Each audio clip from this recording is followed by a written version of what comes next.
Part 1 of Maintaining and Amplifying Passion in a Monogamous Relationship, the Theoretical Approach. What we should know about ourselves.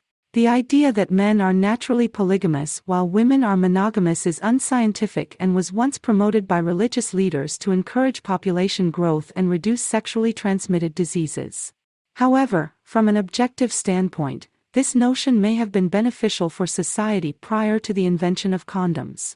Innately, we are serially monogamous, and our intense emotions are actually a result of various substances produced by our bodies, such as hormones and neurotransmitters like phenylethylamine, dopamine, adrenaline, serotonin, cortisol, oxytocin, testosterone, estrogen, prolactin, and many others. These chemicals are responsible for creating all of our feelings, love, fear, anger, guilt, etc.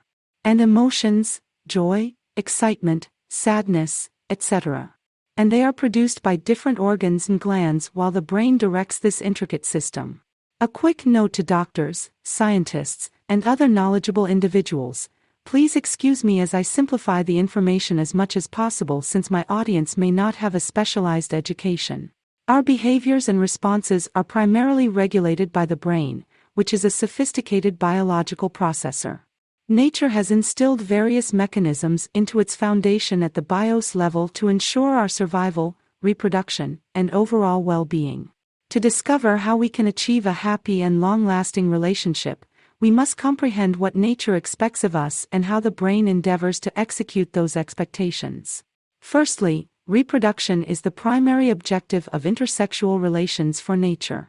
It requires offspring that are not only healthy but also more adaptable to the environment than their parents for the evolution of the species.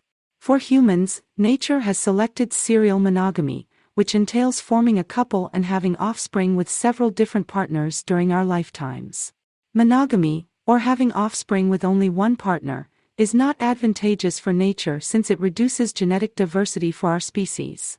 In simpler terms, having children with the same person, whether it's 1 or 10, will result in the same genes being passed down. However, the probability of producing genetically successful offspring increases with multiple partners. What is the natural duration for raising offspring? On average, it is 5 to 10 years. We mate, reproduce swiftly, and nurture our young until they become full-fledged members of society. Our ancestors regarded a 7-year-old child as nearly an adult. Afterward, the notion is that we can live for ourselves for a short time and seek a new partner to have more children with. Nature has a plan as dependable as a Swiss watch, and it's now up to her to orchestrate the process, ensuring that the appropriate mechanisms are activated in each human body at the appropriate time and remain active until the evolutionary mission is accomplished. To accomplish this, a distinct script or sequence of actions is programmed in our brain, which works similarly for everyone, with minor variations. We pick out an individual whom we deem deserving. While sexual attractants, also known as pheromones, may play a part, social mammals usually take note of status, appearance, and conduct.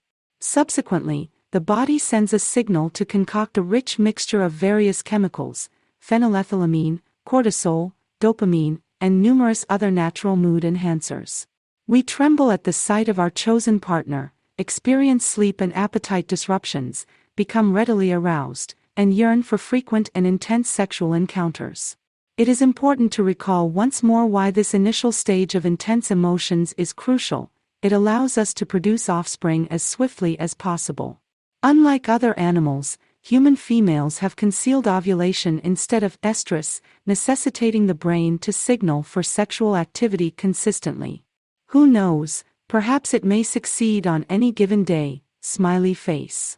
The period known as falling in love, which typically lasts from a month to 3, cannot extend beyond this time frame. Prolonged production of neurotransmitters can impair rational thinking and even result in a complete loss of control. As per natural mechanisms, if offspring has not been conceived during this period, it suggests that the individual is either unhealthy, not fertile enough, or genetically incompatible, and other options should be explored.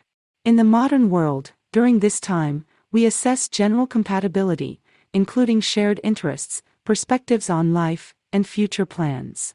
If all checks out, we proceed with the relationship.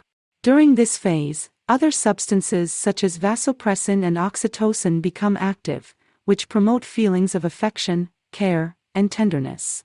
They are often referred to as parental substances because, from a natural perspective, this stage is not intended for mindless sexual activity, but for caring for offspring.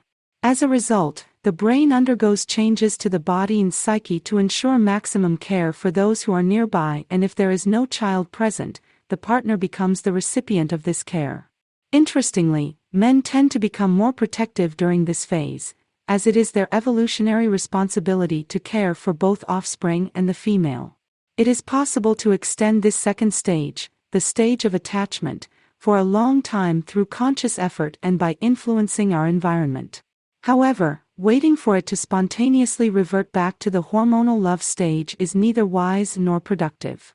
It will require joint efforts from both partners to rekindle that initial spark. In advance, let me spoil it for you. If our brain craves new, intense emotions, passion, and love with a new partner, we need to trick it. To become an object of these feelings, we need to present ourselves in a completely new light by changing our appearance, behavior, and more. To experience them with our current partner, we need to create new circumstances that allow us to see them in a different way. For example, taking a joint trip or temporarily relocating can reignite the relationship by applying this principle. But I'll delve more into this in our next discussion. Today, our objective was to examine and solidify the information on the topic at hand. I trust one have accomplished this.